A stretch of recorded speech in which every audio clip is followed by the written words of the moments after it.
Kadang-kadang alasan kita menunda-nunda hal yang harus kita kerjakan dan selesaikan adalah nggak ada motivasi, nggak ada mood, atau nggak bisa fokus. Di video ini aku mau bahas metode-metode atau hal-hal apa saja yang bisa ngebantuin kita lebih produktif dan menyelesaikan apa yang harus kita kerjakan. Seringkali kita punya deadline, tugas, atau kerjaan atau hal lain yang harus kita selesaikan, tapi susah banget untuk mulainya. Kayak contohnya aku, untuk bikin video ini butuh waktu 3 bulan yang 80%-nya menunda untuk memulai. Kadang-kadang nunggu mood, nunggu inspirasi, atau nunggu teman kosku cabut dari kosan karena aku malu untuk bikin video ini di depan mereka. Yang sebenarnya kalau dikerjakan sehari, 2 hari juga bisa.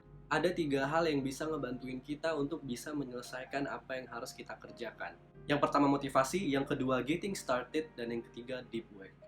Seringkali kita punya banyak deadline tugas ataupun kerjaan yang harus kita selesaikan. Tapi untuk mulainya dan nyelesainnya rasanya males banget. Akhirnya kita terus menunda-nunda.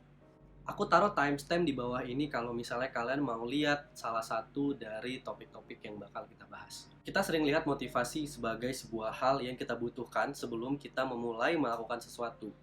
Kayak sebuah percikan yang harus ada sebelum kita mulai ngerjain itu. Aku sendiri dulu sering mengkambing hitamkan motivasi sebagai alasan kenapa aku nggak mulai ngerjain sesuatu. Nggak ada motivasinya, nggak ada moodnya, nggak ada vibes-nya, dan lain-lain. Berdasarkan buku Motivation Myth dari Jeff Haden, katanya motivation is not the spark that keeps you eager to do hard work. It is the result. Real motivation come after you start. When you feel good about yourself in one way, you tend to feel better about other parts of your life. After all, if you can do one thing well, you can do lots of things well.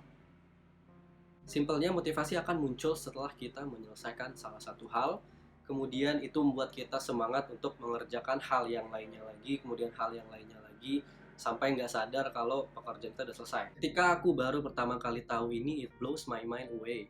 Ketika tahu kalau misalnya kita nggak butuh motivasi untuk mulai melakukan sesuatu. Kita cuma harus mulai aja, kemudian motivasi akan datang secara sendirinya. Benar juga, yang jadi pertanyaan adalah gimana cara memulainya. Karena itu yang jadi masalah dari sebagian dari kita. Gimana cara memulainya? Kalau kalian kayak aku, butuh sebuah sistem untuk ngebantu ngejalanin kehidupan sehari-hari. Dan salah satu hal yang paling penting bagi aku adalah to-do list. Tapi terkadang ketika dihadapi dengan sebuah to-do list yang berisi berbagai macam hal yang harus dikerjakan, tetap susah untuk memulainya. Karena banyak, gede, dan bingung mulai dari mana. Yang biasa aku lakukan adalah breakdown setiap list tadi menjadi step-step yang actionable. Contohnya kayak seorang penulis buku. Bukunya nggak simsalabim muncul, tapi dia menulis kata per kata jadi kalimat, kalimat per kalimat jadi paragraf, paragraf per paragraf menjadi bab, kemudian bab per bab menjadilah sebuah buku. Kayak Jeff Haden bilang, when you aren't feeling motivated, do the easiest thing first and get it out of your way. Sekarang ketika kita sudah mulai mengerjakan sesuatu, sparks-nya sudah muncul, sudah mulai termotivasi, gimana caranya untuk tetap stay motivated? Ada sebuah hal yang aku tahu namanya the zone atau flow state. Semacam ketika seorang pemain bola sudah berada di lapangan, dia melupakan hal-hal lain selain mencetak gol dan menjaga gawangnya sehingga nggak kebobolan. Dia melupakan notifikasi di Instagramnya, hate speech di Instagramnya, dia melupakan masalah dengan istrinya, dia melupakan hal-hal lain di luar bermain bola. Dalam kata lain, mereka fokus untuk mengerjakan apa yang sedang dia kerjakan sekarang. Dan untuk mencapai ini, hal pertama yang harus kita lakukan adalah menghilangkan distraction. Hal apapun yang biasanya mendistract atau mengalihkan perhatian kalian. Contohnya notifikasi di IG, notifikasi di Line, notifikasi sosial media atau messaging apps di HP. Jadi taruh HP kalian jauh-jauh, silent mode, airplane mode kalau kalian nggak butuh HP untuk bekerja. Poinnya adalah jangan biarkan HP kalian mendistract kalian dari pekerjaan yang sedang dilakukan sekarang.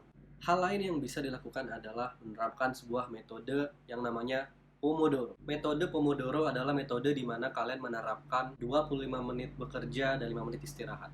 Sesimpel pasang timer selama 25 menit untuk fokus bekerja atau belajar tanpa distraction. Kemudian 5 menit untuk istirahat, cek HP, balas chat, buka Instagram. Hal ini berdasarkan penelitian yang katanya otak manusia hanya bisa fokus terhadap suatu hal selama 25 menit. Metode ini secara pribadi cocok untuk aku untuk masuk ke dalam flow state atau deep work tadi. Untuk mengakhiri video ini, aku minta tolong kalian komen di bawah metode lain apa yang sedang kalian lakukan atau kalian tahu. Kemudian apa hal yang harus kita bahas di video selanjutnya. Terima kasih.